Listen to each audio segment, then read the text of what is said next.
Hi, it's John Arnold again here. We're still on the show floor doing interview after interview, so we've got one more here happening.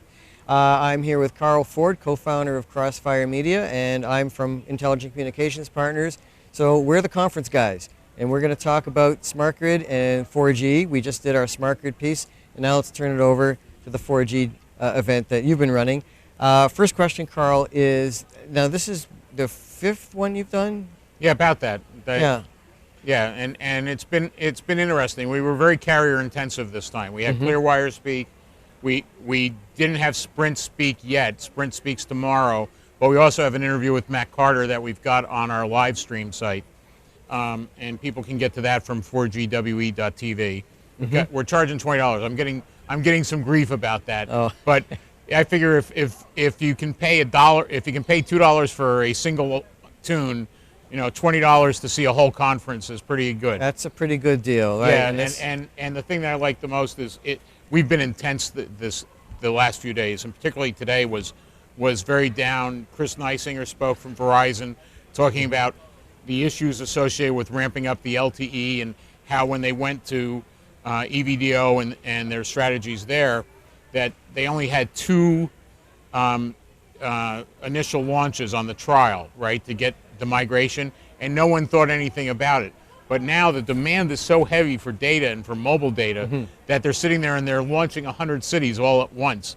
And you know, when you think of the complexity that they've added to the business to do that kind of stuff, it shows a great commitment to move to wireless. And we see that from AT&T, we see that from Sprint, we see that from Verizon Wireless, obviously. And you know, Metro PCS announced that they just went LTE. And then of course we got Clearwire and Sprint doing the WiMAX stuff. And you know, everyone keeps looking for a WiMAX versus LTE battle, but really what they are is they're all sons of Wi-Fi. And the better conversation that we've been having is Bruff Turner's been leading the charge on the answer is Wi-Fi, we just don't realize it yet. It's a great conversation that he's leading us on. So here's something I want to ask your sense of.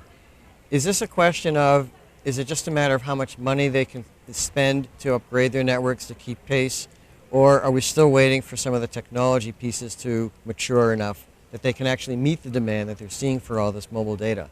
Well, you know, there's an interesting complexity here, right? The normal rule of thumb is it takes about 2.5 years for a standard to become interoperable, okay? So we're at a point right now where the carriers who are putting out LTE, the guys who are putting out the solutions that are using OFDM and all the other new technologies, basically have to go to a single source provider to start. So that normally makes a real problem for them, because after a while those contracts start to increase in costs, and it's at that time that they want to source to a second or a third vendor. But with them being kind of proprietary, right, they end up in a situation where it kind of keeps them in a legacy for a while. But they're committed to the single source for today, and probably we'll see their costs come down in about right around 2012 is the analysis that's come out of the discussion. But to the bigger point, everybody's made a commitment to spend like crazy right now. Yeah. And we had Mark Kelly talk today, who's actually a consultant now. He used to be at Qualcomm, he used to run NextWave, and Mark was great in the fact that the wireless backhaul density that we need is not getting answered by 2012. So basically what's going to happen is it's going to be build as you go, right? It's going to keep going. It's kind of just-in-time wireless delivery services. Okay. So there's going to be a lot of activity going on for a while here, and it's going to be very fun to watch. So drop calls are no longer, will not be a thing of the past for a little while. Well, yeah. Well, you know, you've got the whole issue of calls of voice over LTE versus Volga versus the other stuff. And we had Dan Warren from GSMA come and talk about those issues, along with Kevin Mitchell and Brian from AT&T.